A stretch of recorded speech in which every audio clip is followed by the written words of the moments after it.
Well, good morning. Welcome back to Mirador Television, broadcasting from the White Hart Hotel in Lewis. But for this next hour, a brave new world, a brave new experiment, because we are going to try to establish in one fell swoop Mirador Chichester, with hosting it Marc Ratray. Hello, good morning, Keith. Thank you very much for having me. Very much looking forward to this morning's interview from Chichester, the first of many, I hope. We're going to interview Dr. Andrew Monaghan this morning, who speaks at And the. by magic, there he is. There he is. There he is. Hello. Good morning. Good morning, Andrew. Great to see you. See you. Andrew has spoken many times at various festivals I host, and I think he'll tell you about himself in a minute. But he is an expert on Russia. Founded the Russia Research Network, advises NATO, has written several books, and there'll be many more details I think Andrew can fill us in on. But there's a huge number of accolades he has with regard to Russia. So we'll try and understand a little bit about his background, and then get on to what's going on in Ukraine and Russia more widely later on. So welcome, Andrew.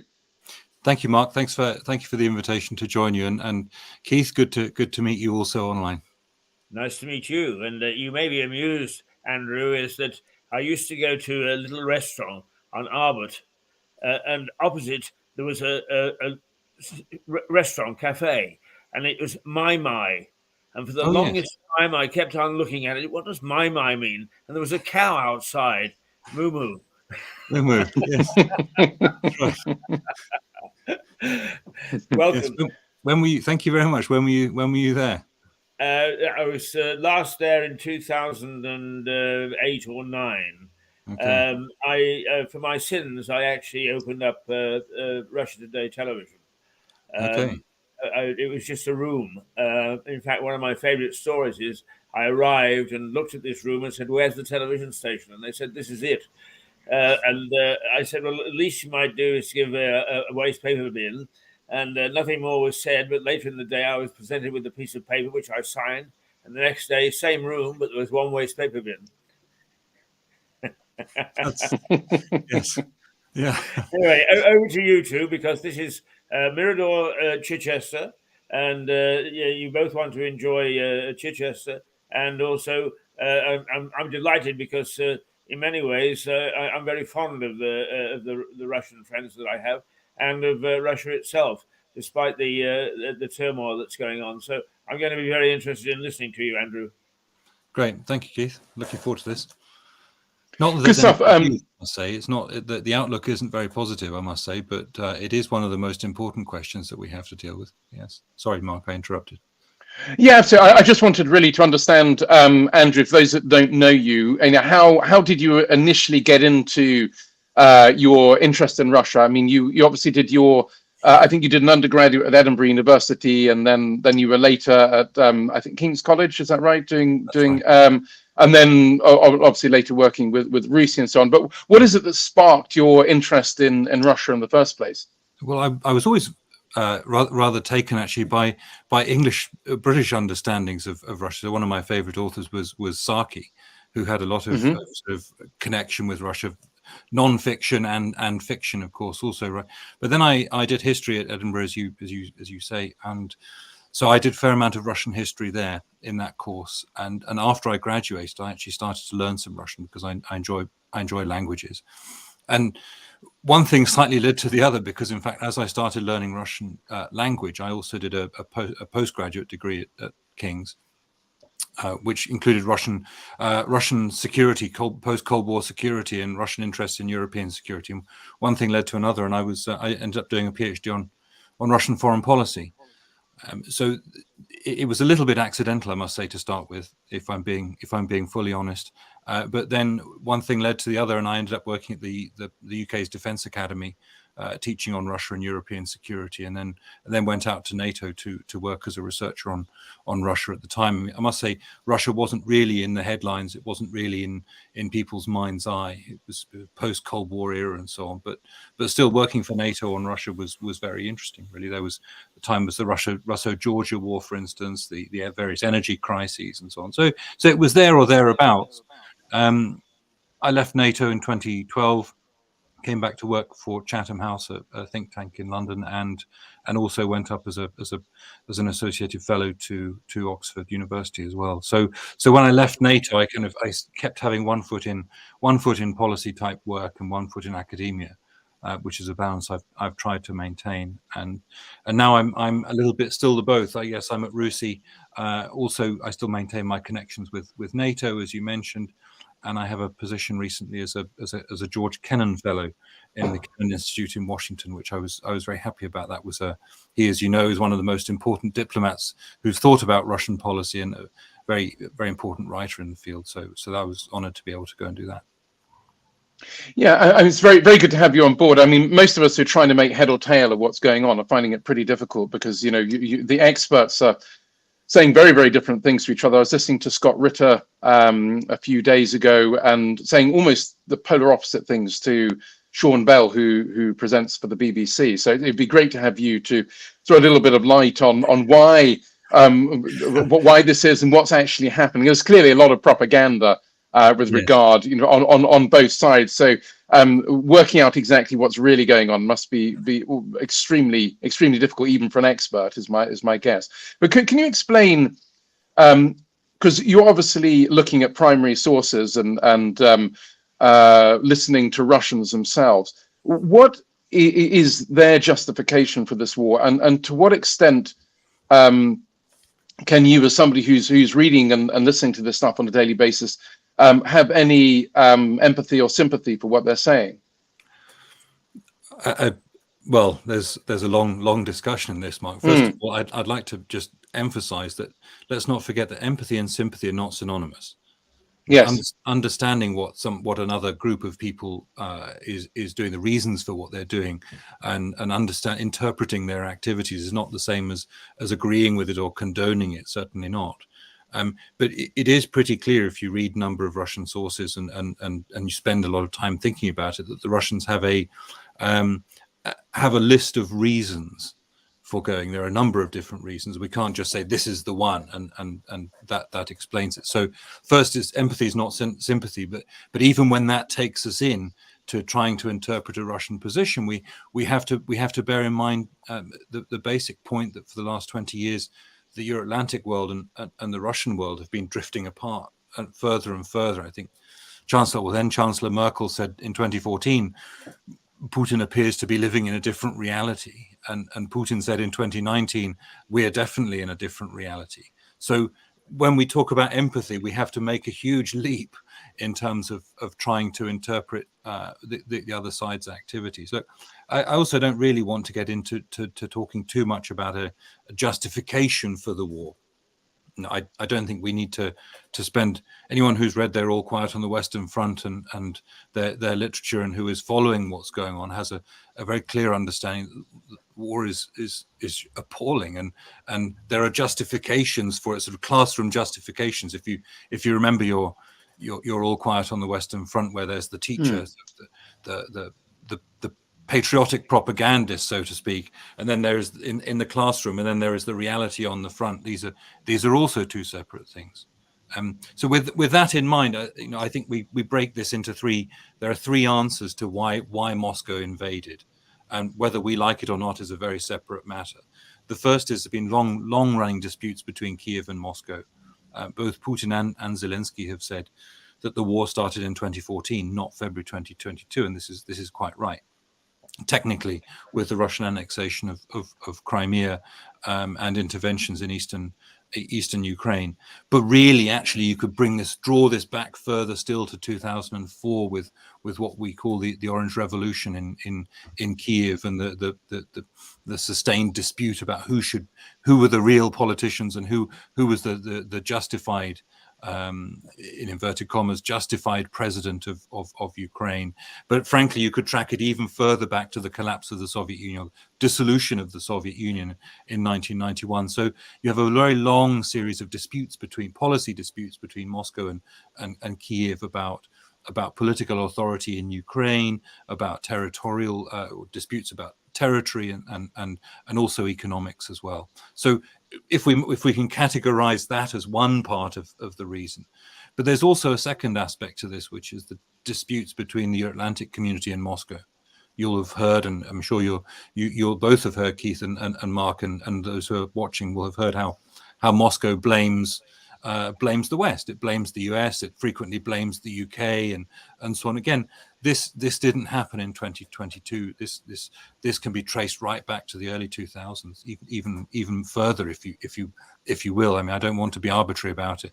You might mention Kosovo, for instance. You might mention NATO enlargement or promises made in 1991.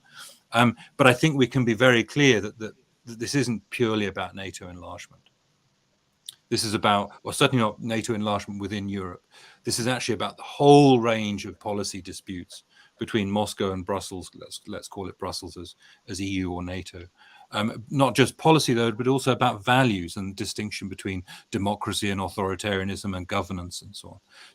So this was a dissonance from the early 2000s that developed more into competition through the 2020s, and now really is a contest. You'll recall that Putin has called this invasion or this full-scale invasion in 2022 as a preemptive invasion, a preemptive assault. This is very important.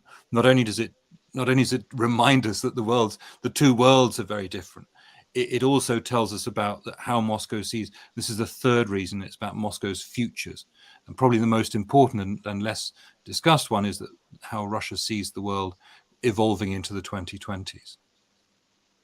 Okay, and is there any truth to the charge that some of the Russians have that when we say we, the West installed a government by stealth? That there was a legitimate president in charge of Ukraine, and in some way he was deposed as a result of Western actions. Well, this is certainly the Russian line, that there was a coup in 2014 that dispatched a legitimate Ukrainian president. I mean, in many ways there was an election already looming, and the then president had lost a lot of the support of his own population. But the election didn't take place in the end. Of course, there were the demonstrations, the Maidan, and as it's known, of course, in Ukraine as the movement of dignity. It is highly disputed, and there are unfortunate examples of Western politicians in Kiev being seen to promote this in Russia. I think that's more symbolic than real in some senses, but certainly there were aspects of the demonstrations that became increasingly violent. That's as you probably know, there were the shootings and then the responses and so on. So the actual Maidan events were a prolonged aspect of dispute between Moscow and Kiev, primarily about membership of the EU.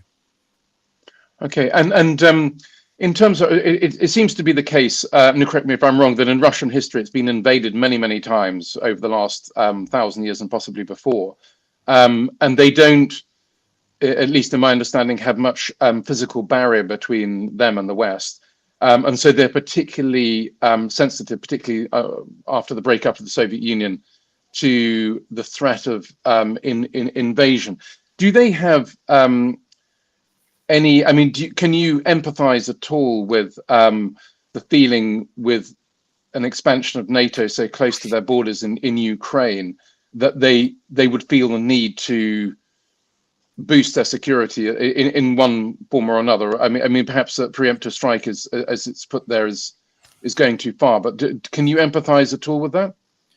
I think we have to bear in mind two things. That on the one hand, it is absolutely true that that many have invaded Russia over the centuries. It is probably also worth adding to that the Russians have also invaded many around their borders at the same time. It is a little bit one of those eternal questions: who is Russia more invaded, or has it invaded more? So I'm partially sympathetic to the idea that yes, Russia is often invaded. That is because it is true, and it's very visibly true that the fatherland wars, so to speak, of Napoleon and of course 1941 to 45 are very clearly imprinted on the Russian military and political mind. But at the same time, they do have the Russian leadership does have a history of intervening in particularly in its neighbors too. So I'm empathetic to the idea, but I'm not sympathetic, if I can put it that way. Also the point about NATO enlargement, it's this again is, as I mentioned earlier, a discussion that goes back well into the 1990s and so on. So I mentioned George Kennan, for instance, who opposed the idea of NATO enlargement, called it a mistake. At the same time, NATO enlargement is about a process of membership application, about a group of states that wanted to join NATO for security guarantees and so on. So NATO enlargement, the way NATO understands it and interprets it, is very different to NATO expansion, which is how Russia sees it. NATO, as someone who's worked for NATO, I see an organization that is both advantaged and sometimes disadvantaged by the democratic nature of its policy making. Russia tends to see NATO as a US tool, as a platform for the expansion of US power. So when you ask, am I sympathetic to it? I can see the reasons for their argument, but I think that they can be disputed and should be disputed by our politicians. I think that the way that Moscow frames the future is also very important, because when we talk about, for instance, NATO enlargement, we think of a European enlargement. So we think in terms, recently, for instance, of Montenegro. We think in terms of Sweden and Finland, for instance. The Russian leadership is talking about a more global footprint. So NATO as a global policeman. So there are a number of places here where the arguments don't line up, and I can be empathetic to the fact that not only do we disagree with Moscow, but that our arguments are not on the same frequency, which causes a security dilemma. I can see that, but I think that most of the justifications that Moscow puts forward are open to debate. Let's put it that way. And to what extent are the sanctions working in Russia? Again, Scott Ritter was saying that they're not effective in the slightest, whereas I've listened to other people saying the polar opposite. And for example, he gives an example of the way the oligarchs are no longer allowed to invest in the West. And he said, well, as a result of that, they're just investing in Russia, and that's been a big boost to the economy. They found new markets or expanded old markets, maybe a better way of putting it, in China and India and so on. So it seems, at least from what he was saying, that the sanctions haven't been that effective so far. But again, I'm sure there's another side to that.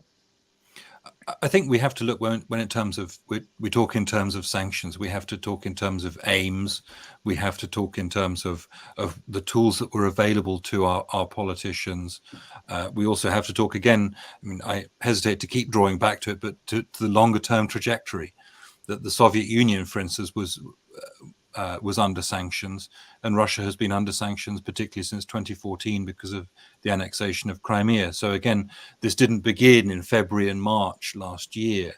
And this creates a context for sanctions. First of all, if we expected sanctions simply to stop Moscow and make it reverse its politics, then I think there's an awful lot of evidence to suggest that wasn't likely to be the case. It was a punitive measure. But I think anyone who expected Russia to say, oh, okay, the sanctions are very important and major, and they're going to affect our economy, therefore we'll change our policy. I think that was an unlikely outcome, and I think it's going to remain unlikely for the foreseeable future. And this isn't only a question of what happens to Russia. This is also a question of what happens to, we have examples, for instance, from Iran and elsewhere where sanctions have been imposed, but they haven't changed policy. But I think that, again, we have two points to bear in mind with regards to sanctions. It's clearly not changing the Russian economy, as well as in terms of political economy, in the way that we thought it might have. It might. Moscow has already tried to impose or shape since 2014 a series of import substitution measures, that kind of thing. It influences the economy exactly in the way that you mentioned about alternative markets are shaped, alternative markets are found, and so on. But I think there is an impact that's taking shape on the Russian economy. It's delaying certain things. For instance, delaying its shipbuilding industry. Because of the availability of parts. It delays the defense industry because they're not able to create certain capabilities. So I think it's not true to say that the sanctions are not having an effect on Russia. It's to ask what that effect is, and it's a delaying effect. It is reshaping the economy, undoubtedly, but it hasn't stopped Moscow from acting in the way that we Andrew, I wonder if I could ask you a question. I worked in Lugansk in eastern Ukraine, apart from Russia. I've worked in Armenia, and there is what I would call a sort of a schizophrenic feel in these countries. Is that part of it says, "Oh, it was great when we were part of the Soviet Union," and part of it that says, "No, it's great that we're out of the Soviet Union." And undoubtedly, other countries that were part of the old Soviet Union, there are similar feelings. What sort of impact is that going to have on future developments? I think when we look at the way that this war is shaping the discussion in different countries, we have to bear in mind shifts in generation. We have to bear in mind also migration and labor within and across the whole region. So I think it will depend very much on which country you're speaking about. There's also, as you know, a large number of Russians have effectively decamped to countries like Georgia. Because of mobilization, because of their opposition to the war, and so on, and that again is reshaping the atmosphere, the political and social atmosphere in those countries. I think it's very difficult to tell exactly where we're going to be within a year, but the flux of a large amount of Russian money out and people out of the country to places like Georgia is having a massive knock-on effect. Whether you talk in terms of rent, whether you talk in terms of impact and policy. So that for me is one of the very big open questions about where we'll be in a year or two's time, in terms of not necessarily Moscow's actual policy, but in terms of the economic and social shifts caused by the war across the region. And it may well be that some of the states are find themselves in a difficult position with regards to Russia because they have a large Russian diaspora. Yeah, and I think you think of the Baltics there, where there's quite a large community of Russian speaking and ethnic Russians in many ways, because even though they're now living in those countries, they still cling very much to the fact that they are Russian and the homeland, as it were. Yes, and one could end up also looking towards Serbia. Also, where we find a lot of Russians have migrated since the war began, and actually, if we want to take this a little bit further beyond the region, we find lots of Russians, for instance, going to the Gulf and Turkey. So the war is having a very wide-ranging series of socio-economic effects. And those will have political effects as well, not only within Russia and Ukraine, but also diplomacy and domestic politics too. This is one of the questions that really we'll only begin to see the impact of, I think, in 2025 and 2026. Can I ask, with the role of the breakup of Yugoslavia, seems to be something that is very much part of the Russian psyche, that the West had intervened in a way that was very unhelpful to Russia. Can you say a little bit more about that, please? Yes, sure. It's because this is, in some sense, this is one of the most central aspects of it. And I mean, and if you don't mind, Mark, I'll just broaden that slightly out because we're talking about Kosovo, but we're talking about also the impact of war in Europe. So if you think about the wars in the Balkans, so two things. First of all, Kosovo, the Kosovan war for Moscow has acted as a precedent in many ways. And there's been a much discussion about that as the use of armed force within Europe and NATO operating outside its own borders. And in the early 2000s, of course, you'll recall that Russia was fighting a war with and in Chechnya. So there was concern amongst the Russian military at the time, or multiple concerns amongst the Russian military at the time. One of which was that NATO might intervene in the Chechen war, and that Kosovo was a sort of a precedent for that. So, I mean, again, unlikely as it probably sounds to people sitting in London, Lewis, and Chichester, this was one of the extended discussions that the Russian military had. But second, so even if we take it to even February last year, so before the war started, or before I'll rephrase that, before the invasion and the high intensity war started in Ukraine, we had Chancellor Scholz saying exactly this, that we hope that our generation hasn't seen war in Europe, and we hope it won't happen. And at the same meeting, Putin says, well, I'm sure you must be talking about Ukraine, but I very well remember war happening, and I quote, missiles and bombs being dropped on a European capital. So this has a very substantive, important role to play in Russian politics and Russian diplomacy, yes, and indeed Russian military thinking too. So I think that you when we look at this, we have to bear in mind our recent history as well. And that's one of the ways of interpreting why Moscow is on a different frequency to us, because we don't think of the attacks on or the Kosovan war as part of the same narrative of what's happening in Ukraine. Do you think that? Oh, sorry. We've been talking actually for quite a long time, so we'll take a very short break. If that's all right with you, but just so that you get used to this strange face sitting next to me. This is John Henry, a former BBC broadcaster who is part of our team, and he's on a little while after you. So it's not a strange face at all, and I'm sure that he'll listen with great interest to what you're saying. Gentlemen, I greet you. Thank you. So let's just take a very short break.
Well, welcome back, and just so that our viewers aren't bemused, this is the start of where we're talking about the effects of the Ukraine war on the socio-economic development of Europe, or perhaps even the world.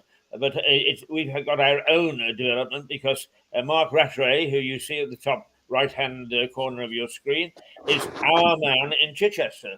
And John, you were showing some interest in the fact that we are now branching out into Chichester, so that we're a Mirador. We're not quite sure what the frequency is yet, but a Mirador Chichester, which will take us into a little bit more depth and a little bit more people to watch and to benefit from some of the good things that we do. Good. Okay, Mark, back to you. Mark is our host. He'll be the regular face in Chichester. Andrew Monaghan is our guest this morning, and very articulate and very knowledgeable. And strangely enough, in many of the parts that I've been, I spent 2.5 years in Kosovo as well. So I'm a bit familiar with the Balkans and what happened there. But but nowhere near with the in-depth and expertise that you got, Andrew. So I'm going to leave you to carry on with the discussion.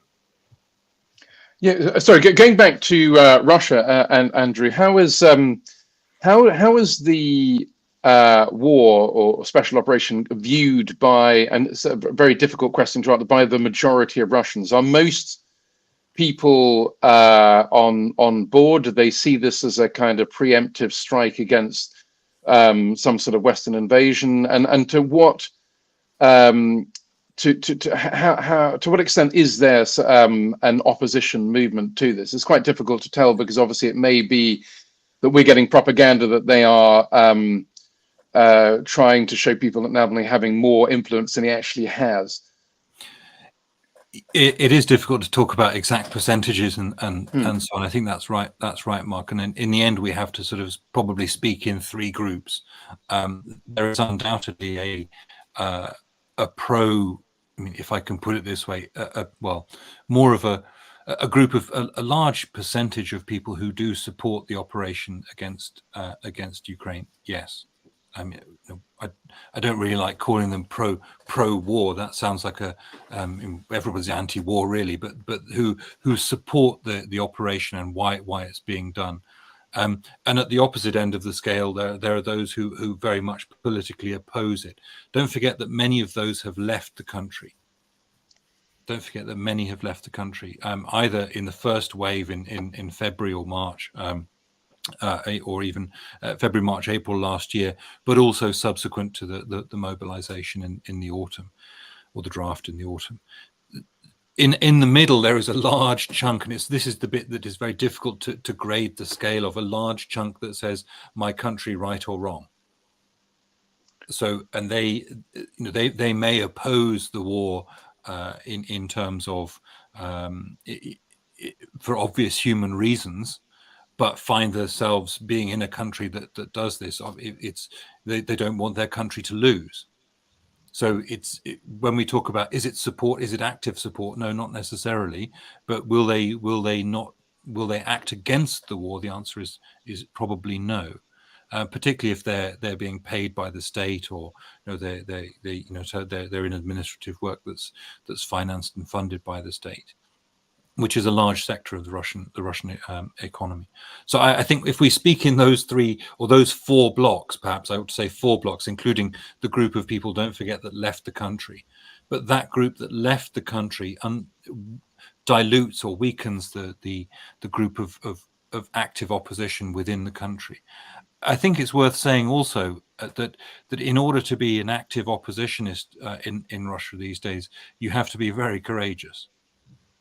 Yes. Because you're not only acting against legislation, you're also acting in a country that's becoming, if I put it this way, actively patriotic. The political atmosphere is actively patriotic. So it's not only a legislative question where you may be breaking the law in some senses, but it's also going against a certain political, even socio-political mood. So I think, when we talk about this, we also talk about a shift within Russian domestic politics, where we start to see much more, again, we can always blur the line between patriotism and nationalism, and even moving towards a more ideological situation within Russia. I think we do witness a country that is on a war footing. We see a country that's on a war footing, and that the socio-political drive behind that is becoming much stronger.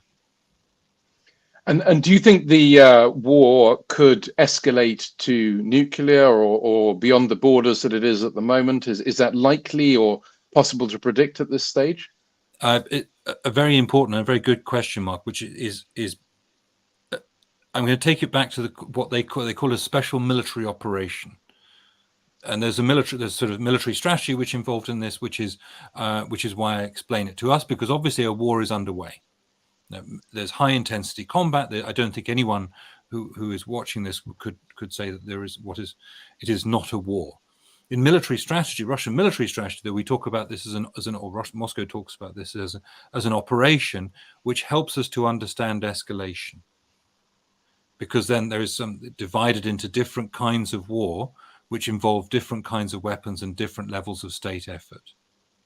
So, for instance, if we were to talk about a regional war rather than a special military operation, this means more than one country and all of the armed forces, including non-strategic nuclear weapons.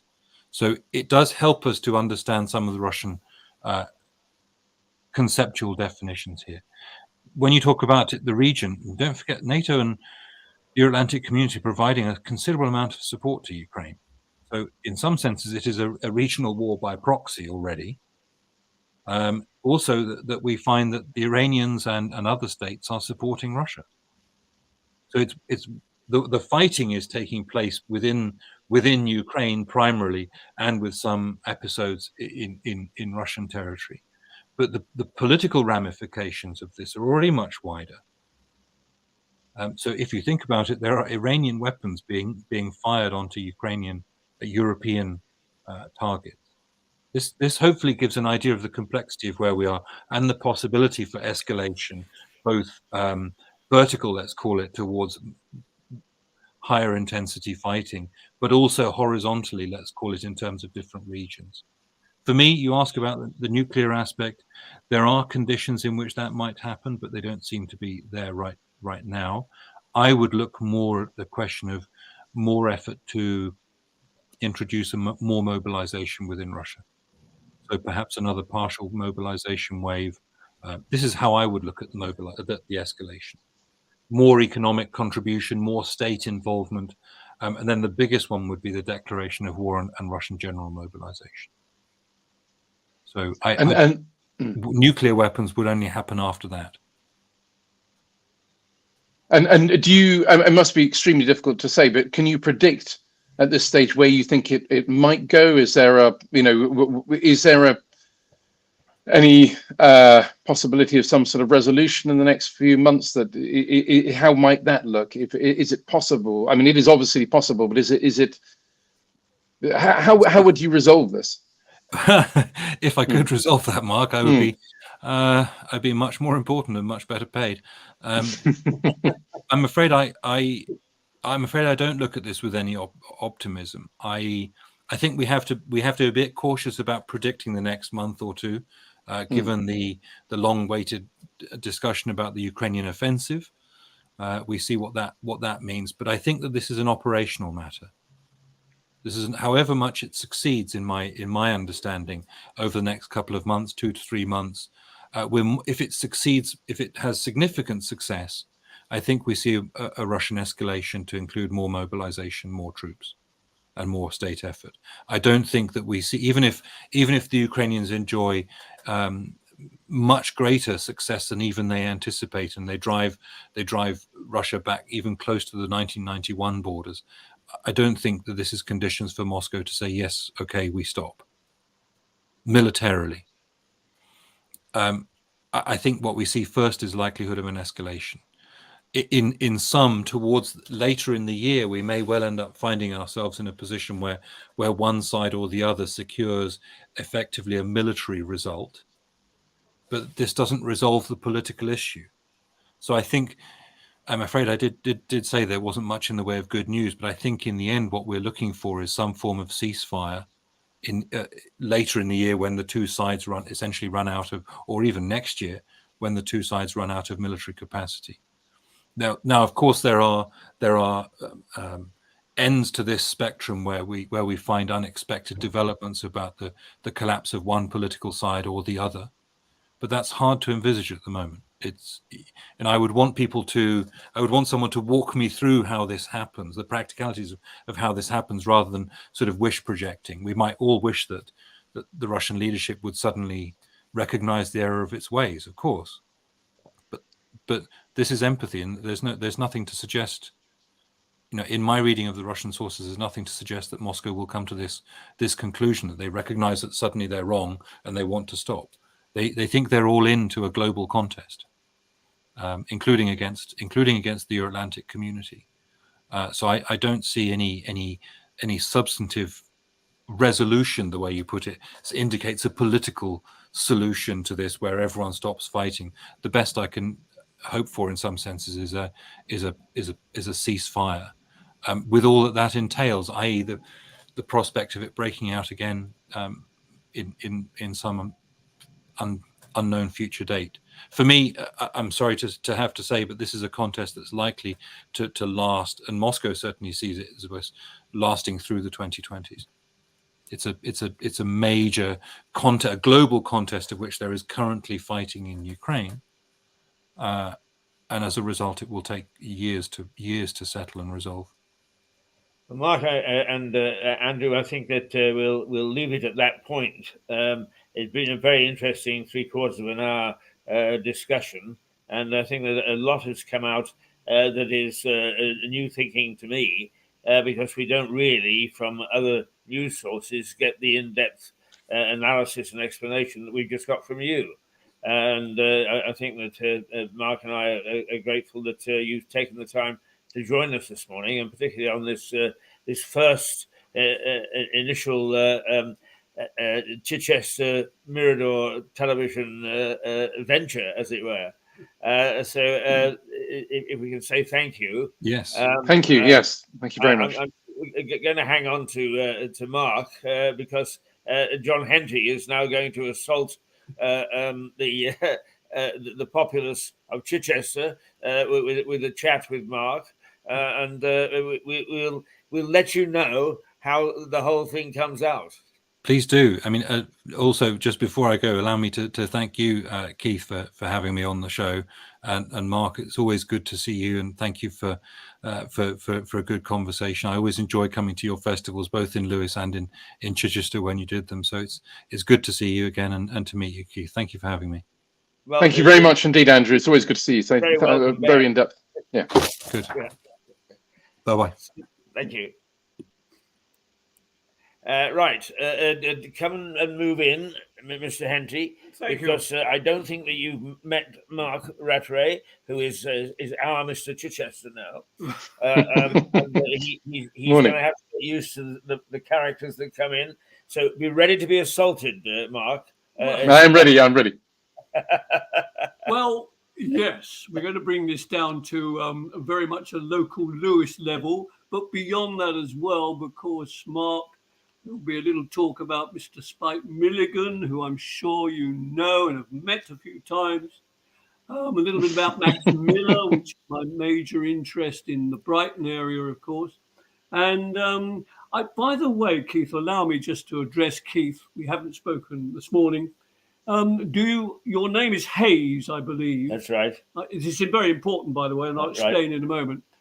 Because I have a viewer for you in Hayes, Bromley, Kent. Oh, wonderful. Indeed, his name is Ruler of the World, John Ruler. He's a former journalist friend of mine in Croydon area. We are in touch, and I told him about Mirador, and he said, I've already seen it. He's been watching it probably on YouTube or Twitter or Twitter or whatever it is, one of those. So we have a viewer in Hayes, Bromley, Kent. And I think you should be an honorary citizen of Hayes, Bromley. Well, let's get him on, shall we? We will, yes. We will. I'll have words with him. Okay. And the other funny thing, Mark, what I love about this and what I love about Lewes and Chichester, come to think of it, is repartee, if you like. And I was coming up School Hill, which is quite a climb when you reach a certain point in your life. And there was a friend of mine. He said, a bearded man, glasses, friend, no dog, surprisingly. This is Lewes. Without a dog, I'm afraid in Lewes, you'll forget it. But anyway, he said, oh, hello, John. Have you been to the Rooks recently? That's the Dripping Pan, a local football club. So I said, no. We got talking. And then he suddenly turned, and there was a man going past, and he said, Eric. And the man stopped. And he said, oh, Eric, how are you and everything? And this man said, well, I'm fine, he said, but I'm not actually Eric. So this was very funny because this is lovely. But the best bit is, so we said, well, who are you? And this is the bit I love, and we must get him on Mirador. He said, my name is Sebastian. Oh, come on. I mean, how common is Keith, John, Mark, but Sebastian. His own slot. That's it now, Sebastian Slot. And there was one other man that no doubt you have spoken about. Mark, he was a lovely man who was a councillor. Maybe you knew Stephen Catlin, but Stephen Catlin. I didn't, I'm afraid, no. Oh, absolutely. wonderful man. Yeah. And he died at the weekend. Oh dear. Yeah. Yes, and I wrote a little verse of it. I was going to go into verse a little bit once we're moving, because verse is very important. Milligan used verse, Max Miller used verse, and so did I. And I wrote a little piece. I've got a bag over here. Excuse me a moment. Okay. While you're searching for it, I should point out, and to our viewers as well, is that Mark organises twice a year the Lewis Speakers Festival at All Saints. So is fairly familiar with Lewis. But also, just for your information, because you were on the way here this morning and not watching Mirador with bated breath, is I actually played the little program that we've got on the Secret Garden. Lovely. That Stephen developed, and that I have rants, Mark. And you're invited to have a rant if you wish. But I had a rant this morning and said that, first of all, that Secret Garden is since Stephen was ill before he died, has been let go at the fringes. And secondly, I mentioned on social media that this garden should be named the Catholic Garden. Yes, and it's beginning to pick up. And I've challenged the local council to. And I can add to that too, if I may. Good. I stood there this morning as I came on the flat way round before I went. Right. And I stood there quietly and I thought about Stephen, and it was lovely. Of course, at the moment, it's all upsy-turvy, sadly. Yeah. But there's something can be done, and what you just suggested. But this is my little verse that I wrote, and it's dedicated to Stephen Catlin. We've lost the man with watering can who dashes through Lewis streets. A cheery word, a cheeky grin for everyone he meets. And here's the idea, not a statue. Everybody has statues. Milligan's got a statue. Peter Sellers has got a statue. Ken Dodd. This would be a bronze watering can which would be placed within that garden. What a wonderful idea. Yep. Yeah. This is all gathering pace. You like that, Mark? Not a bad idea. Yeah, I do. But, statues are all very well, and we're glad to have established Max Miller in Brighton and elsewhere. But the fact is that Miller was flesh and blood, and you don't recreate that in bronze. We tried to recreate his amazing gear and his hat, of course, and the pose, but it wasn't Max Miller, and I tip my hat to it. But statues, What about a statue to Keith Hayes? There's a thought. Dear. Well, I don't know. A statue might be appropriate because then I could just have this snarl only on my face. Yes, that was it. So there we are, Mark. Lovely. You know Lewis very well, and what a marvellous event those two events are. And we're being joined by friends. Everything's happening. Good morning. Oh, isn't it wonderful? So we concentrate on verse. That's what I was hoping to do. Well, your words of immortality are now etched forever on the internet. Yeah. So what we'll do is we'll get you is to repeat them, and so that we can keep replaying them from time to time. Good stuff. Yeah. Just if we're mentoring Mark this morning because this is going to be his show in Chichester. Good. We think perhaps for an hour each week to begin with, and then we're going to expand it and expand it and expand it. I thought he did a marvelous job of interviewing Andrew this morning. Thank you, Keith. But we have a nice mix, Mark. Completely crazy characters here. I don't know whether you saw the lady come and tap me on the shoulder, but she's actually Russian. She comes in here for coffee with her husband, and she always goes and gets a biscuit because she says that I look underfed. In the middle of the most serious conversations, I get a biscuit thrust under my nose. I bet they don't do that on Panorama. No, they never do. The only thing we ever did on Panorama was the spaghetti tree. Oh. dear. Oh, that was Dimbleby, wasn't it? It was indeed, yes. Well, I could talk a little bit about another artist that Mark will be familiar with, I'm sure. She was a children's illustrator called Mabel Lucy Atwell. And I wrote... It doesn't ring a bell, I'm afraid. All right, then stay around. We can tell you a little bit about her if you'd be interested. She's quite remarkable. She had strong links with this part of the world, actually. And it was her birthday last Sunday, June the 4th. She would have been 144. And Wow. she was born in 1879.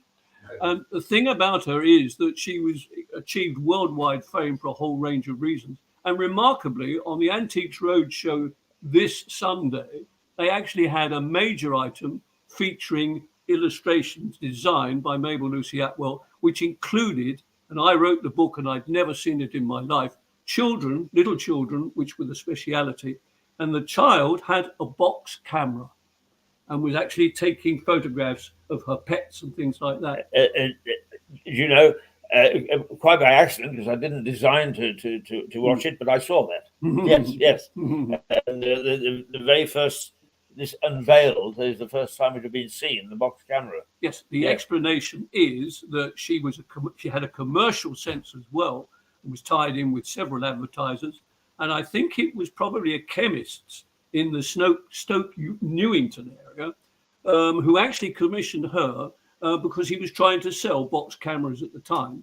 So she was obviously paid to do it, and it was a very successful. And he had the original painting or artwork at home, and they took it to the Antiques Roadshow. And it just happened to be, they didn't know this, and anyway, it was recorded at another time. But it was actually on her birthday on June 4th this year. Now, as Mark has said, and I'm sure it is reflective of an awful lot of people, that is who was Lucy Mabel Atwell. So why don't you give a very, very quick potted history? Well, yes, if it's okay with you. Yeah. She was born in 1879. Yes, 1879 born. Died in 1964 in Foy in Cornwall, which is where I ran a museum and an art gallery and a celebration of her life. I don't like the term museum. And it was very successful. And we had all the items that she created over the years, including one which I brought with me today, and it relates to verse. And when you hear this, Mark, you may probably say, oh my goodness, no. But on the other hand, a lot of people actually loved it. The most important thing about this verse is that she sold millions, and I mean millions of copies of this particular verse, and you'll see why in a moment.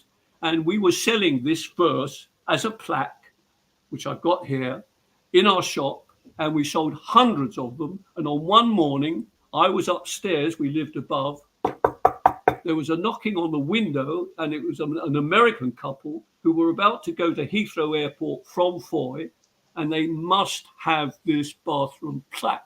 So I had to open up. Now, Mark, are you ready for this? I am. I think so. Yeah. Well, this is it, and it's you put this in the bathroom.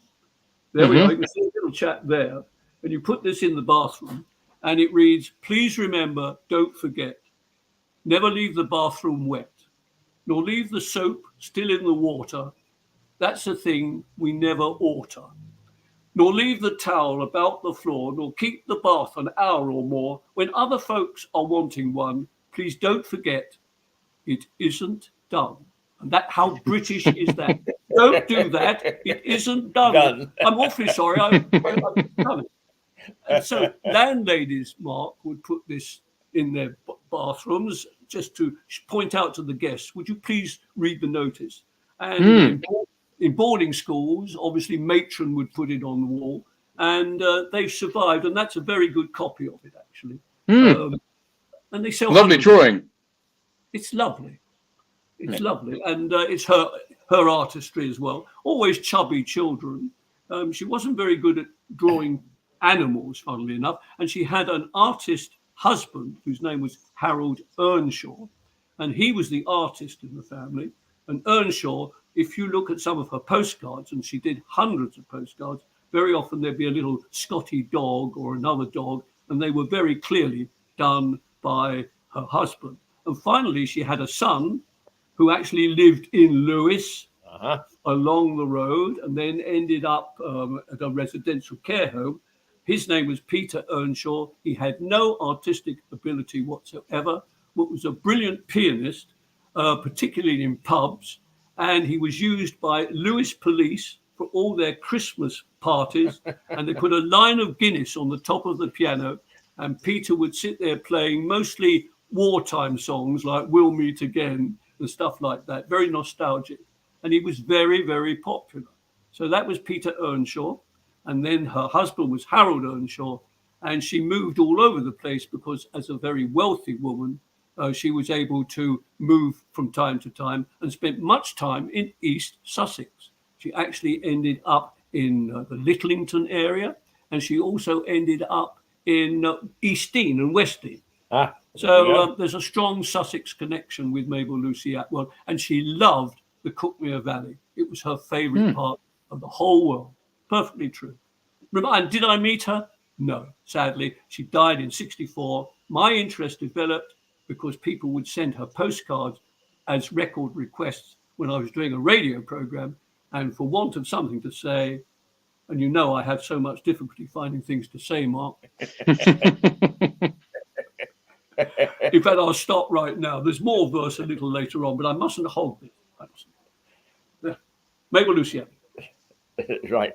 Well, now we've heard Mark also is going to take 5 minutes just to explain to people, because with television you have to understand the power of it is that you get people watching from the Orkneys, from Patagonia, and so on, and Hayes, in middle. Oh, right, that's an absolute must.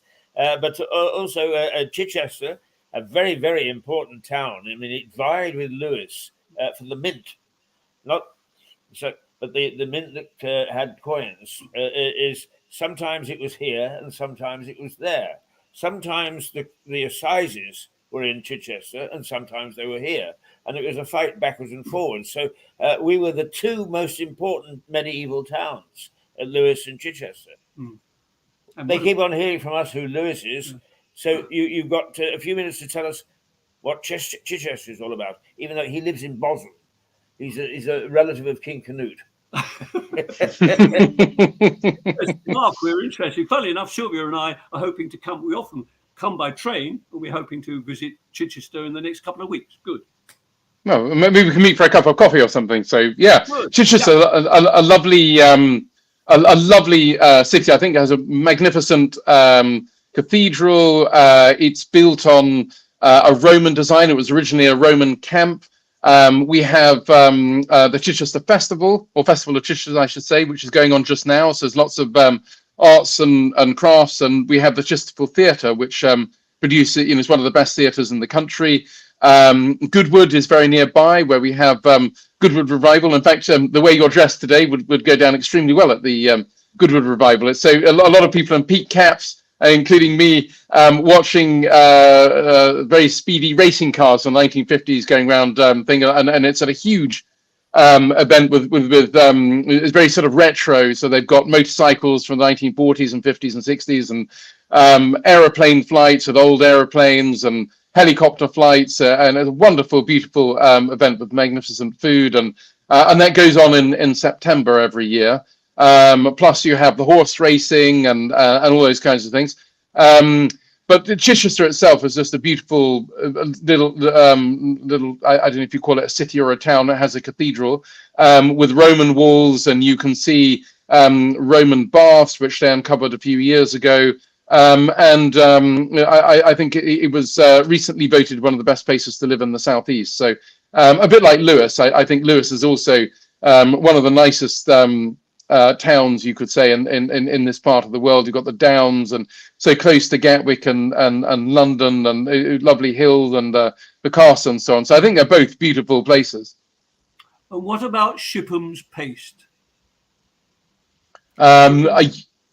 Well, I Shipham, think I need to look that up. It's not my, no, I'm not sure about, sorry. it was manufactured in Chichester, Really? funnily enough. And also there was Fish-based sandwiches. yeah, Yes. sardine and tomato, Shipham's. Well, there we are, Mark. You could explore that for us for another edition. I will do, yeah. And also there was a brewery called Henty and Constable, which was based in Littlehampton, but also in Chichester. And that was part of the Henty heritage, if you like. My family, they were farmers and they were bankers. And he sent two of his sons to Australia, and they took the first merino sheep to Australia. So that was around 1820. So I have strong affection for West Sussex, but I live in East. Lovely. Absolutely right. Well, so we've learned a thing or two, and we have indeed. I shall look out for you, Mark. Yes, please do. I should probably actually be on my way. I'm afraid I've got an appointment at 12. If that's okay, Keith. Yes, so you've fulfilled your duty for this very first one. Thank you very much. Hosted Mirador Chichester magnificently. I shall talk to you later in the day because I didn't want to discuss with you the frequency of what you would do until you got this first one under your belt. But I sensed that you felt very comfortable today. You had a loved it, yeah. With Andrew, and some interesting stuff coming out about Russia and the Ukraine, and then you've been exposed to Mabel Lucy Atwell and to Mr. Henty. And believe me, we've got one or two more characters that you're going to have to fend off as well along the way. So we'll have a chat later in the day, after you've returned, and we'll see how you feel, and because I think that this hour has been very successful.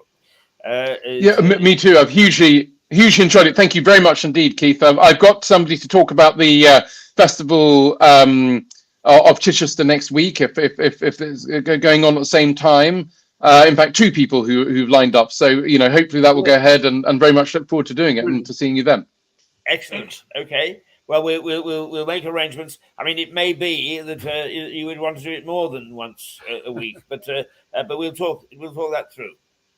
Yeah, lovely. Okay, thank you very much indeed. Good to meet you both. Okay, bye, Mark. Okay, bye, man. Bye. Well, I think excellent. A good expansion. Yes, East and West Sussex. Right, and that Mark says that he's one of his journalist friends who is from Portsmouth.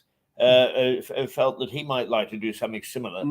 So the tentacles of Mirador are beginning to expand, and I think that is important. I always envisaged that one day we would have sort of a correspondent in New Haven and Seaford and so on.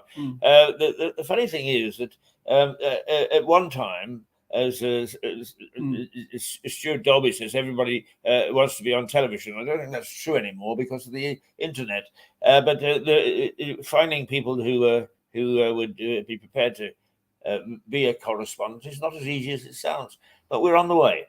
Absolutely, 100%. Fully back that because I think it's important. And the other thing I would say, and I know you'd agree with me, we need to shout about it a bit more too. Absolutely. I'd love to do that because there are people who would certainly, rather like the friend I met on School Hill. I mentioned it, he'll go home and take a look. But there ought to be lots more people like him, and it's up to us to spread the message. Absolutely. And up to the viewers to spread the message as well. There's a lovely lady called Annie, who is a very good friend of Max Miller and our lot, and she's been watching it recently. So regards to Annie as well. She's up there, I think in the Surrey area. So there's Surrey as well. That's not bad. Well, to make you feel better, I discovered this thing called Nextdoor. Yes. And I put various things on, including you last week. And you nudged 1,000. Now, we don't know whether they're viewers, but people who actually do a little taster. Next door. Yeah, but you'll be delighted to know that Stephen Catlin got 2,500 hits. A very popular man, and just universally liked, except by his political associates, who he was always giving a bad time to. Precisely, and that's exactly what he should have been Absolutely, doing. And indeed, what we do. He was a character, and that's what this is all about, and that's what Mirador Television is all about. You may joke about men in hats, but in point of fact, as I said to someone in America when I mentioned Mirador, I said it's quintessentially British. It couldn't be more British. I'm sorry, don't want to get patriotic, but it's true. No. And we talk about Milligan, very much part of this country. We talk about Mabel Lucy Atwell, exactly the same. Max Miller couldn't be more local, and we should be proud of it. Absolutely. Exactly. And incidentally, on a Friday, we have a lady, Melissa Conti, who comes on. Oh, I've seen her, yes. Brilliant. And Melissa says exactly what you just said. She said the appeal to our viewership in America is that we are quintessentially British. Yes. And they love it. Well, why do they like Benny Hill? Why do they like Carry On films? Forgive me, I'm not suggesting that we're in that particular sphere, but nevertheless, well, there's an element of it, you know. Yeah, we should be proud of it, actually. Yes. Eccentricity is a bloody good thing. I mean, I can never resist. Jackie, I forgot what his other name was. You remember the top banana on the Benny Hill show? Yes, of course I do. You mentioned him last week. Yes, absolutely. Little chap in Ireland. That's right. Yeah. By the way, I mentioned verse. Can we just develop that for a second? Of course we can. We've got time. Because I love verse and the use of verse, and I hope people pick up on that idea about a bronze watering can for Stephen Catlin. I think it's a great idea. It is. It wouldn't cost a vast sum of money. It could have his name on it, and it would represent the man that we all saw in the best possible way. He was always going round with his little watering can, always ready for a chat. He was a super bloke. And what impressed me about Stephen was that he got his fingers dirty. Yes, of course. And I've said that there are so many people who purport to be green and who are now in charge of us, right? And ask them to get their fingers dirty. Ask them to dig a little flower bed. They're not that green. So let's talk sewage. Very well. Well, a whole bunch you mentioned the green, and every time I turn on local television, it seems to be more about sewage. So I wrote a little poem on that very subject, which I thought might be rather nice if I read it to you for a moment. Indeed. And this relates, again, I think you'll recognize the names in this. It was a tour of the sewer made me feel insecure. You used to be able to go for a tour of sewers. Right. Yes, I said, all those tunnels and ladders and grime, yet hither and thither came the sound of a zither, and the bloke in the front's name was Lime. Harry Lime, the third man. Down below, don't you know, it's all action show, and the workers are flushed with success. And what floats in the gutter is their bread and butter, a point they find hard to express. Hey, lovely. Verse, you see. Yes. One other little line I thought while I'm here, and this I think is, well, it was when I left the BBC, actually. And I thought, oh, well, I was sort of axed, as we've discussed before. I mean, that's a badge of honor. Who hasn't been axed by the BBC? Precisely. I mean, we got a club, you know. Absolutely. It's only populated by talented people, by the way. If you're fired by the BBC, it means you're talented. We could form our own. Absolutely. So I said, I've climbed down off my shelf to discover the self. It's bad to spray. I know, excuse me, I'll take these off. I've climbed down off my shelf to discover myself, to shake hands with the man who is me, going out on a limb to encourage the him who has never become BBC. For 10 years in the South, I've been known as a mouth. I wonder why. The spokesman that everyone hears. Now it's time to say no, to switch off and go. From mouth read a pair of keen ears. So listen, because if you don't listen, what's the point of radio? Absolutely. The most important thing in radio are the listeners. Yes. If you haven't got a listener. Now, I hadn't planned to do this, but I'm going to, with your indulgence, because I think you'll enjoy it. And I won't even tell you what it is. I've played it once today, but I'm going to play it again.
Hello, here we are at what was Pinwell Lane.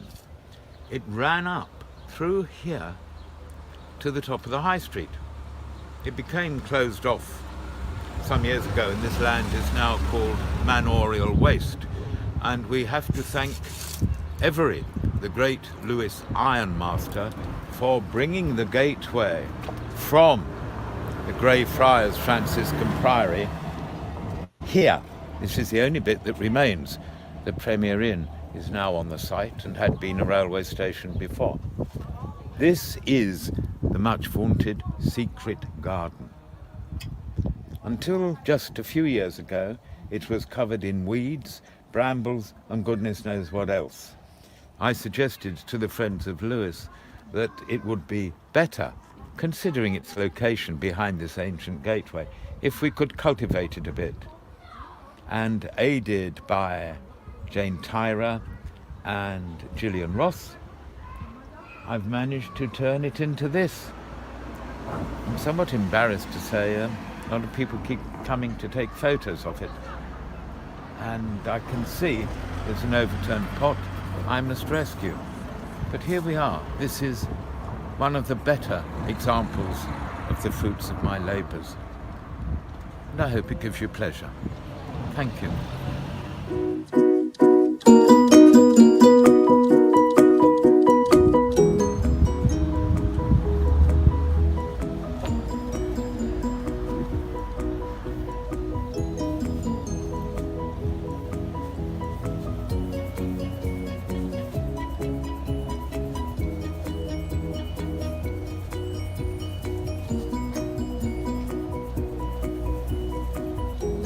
And this, the family burial place of William Edwin and Anne Baxter.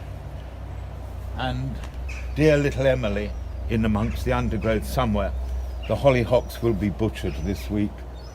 But it is rather nice, the bizarre colours matching exactly how Victorian colour printing was done. But it will get a tidy up this week, I promise. Because it'll be me that does it.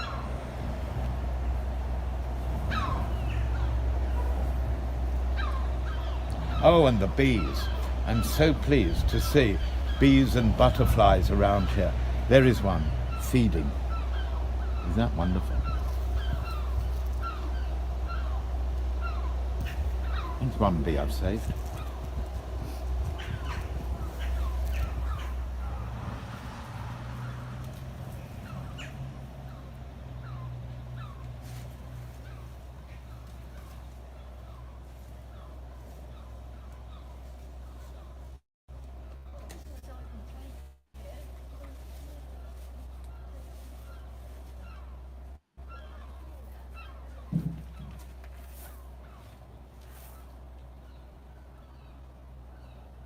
It's easy to get lost in the middle of this.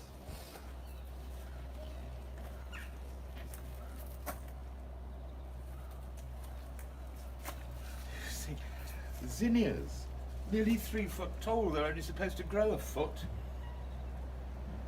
Must have been a good horse.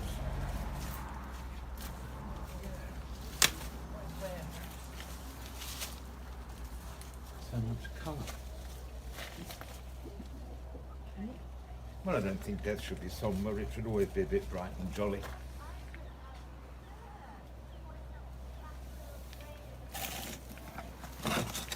We'll just move this.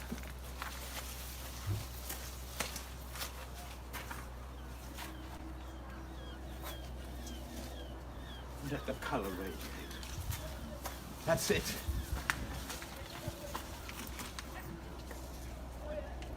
It looks good from the other end, don't it?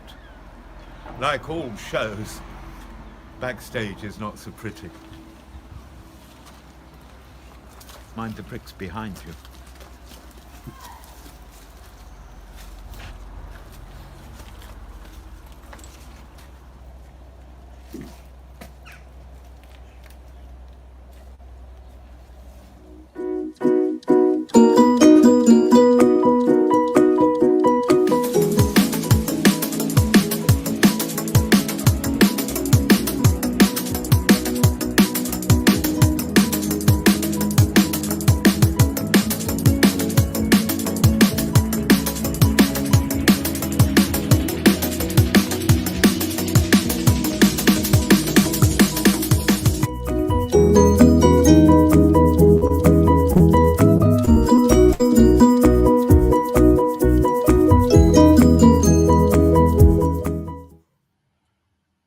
Right. Lovely. A wonderful man. A wonderful man. Wonderful. Back to a little bit of verse before we go. Yes, relating to a man that I know Stephen did meet. I think most of us met him at some point or other. And I can talk about Spike Milligan forever and ever. But I think it's appropriate because, of course, we're sad, very sad about Stephen departing.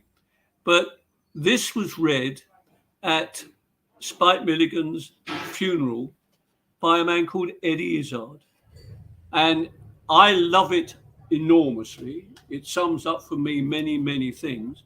And I thought it might be appropriate as we remember Stephen Catlin. So if I may, and thank you, everybody, and thank you, Kevin. Do you remember that? What was the name of that man? Sebastian. I mean, perhaps we should just be numbers. So much better if we were just numbers. So this is it. See you next Wednesday, everybody. And John and Annie, and tell everybody about Mirador. And this is lovely Spike Milligan. And it's nice. It's called Have a Nice Day. Help, help, said the man. I'm drowning. Hang on, said a man from the shore. Help, help, said the man. I'm not clowning. Yes, I know, I heard you before. Be patient, dear man who is drowning. You see, I've got a disease. I'm waiting for a Dr. J. Browning. So do be patient, please. How long, said the man who was drowning, will it take for the doc to arrive? Oh, not very long, said the man with the disease. Till then, try staying alive. Very well, said the man who was drowning. I'll try and stay afloat by reciting the poems of Browning and other things he wrote. Help, help, said the man with the disease. I suddenly feel quite ill. Keep calm, said the man who was drowning. Breathe deeply and lie quite still. Oh dear, said the man with the awful disease. I think I'm going to die. Farewell, said the man who was drowning. Said the man with the disease. Goodbye. So the man who was drowning drowned, and the man with the disease passed away. But apart from that, and a fire in my flat, it's been a very nice day. Dear old Spike. Spike Milligan. And actually, Eddie Izzard was a name to be reckoned with as well in this day. Absolutely. Local man, Bexhill-on-Sea, of course. There we go. On that note, we shall. John will see you next week. I will see you tomorrow morning. And take care. And I hope you've enjoyed today's program. It's a bit different, but then nothing is ever the same on Mirador. Toodle pip. Bye.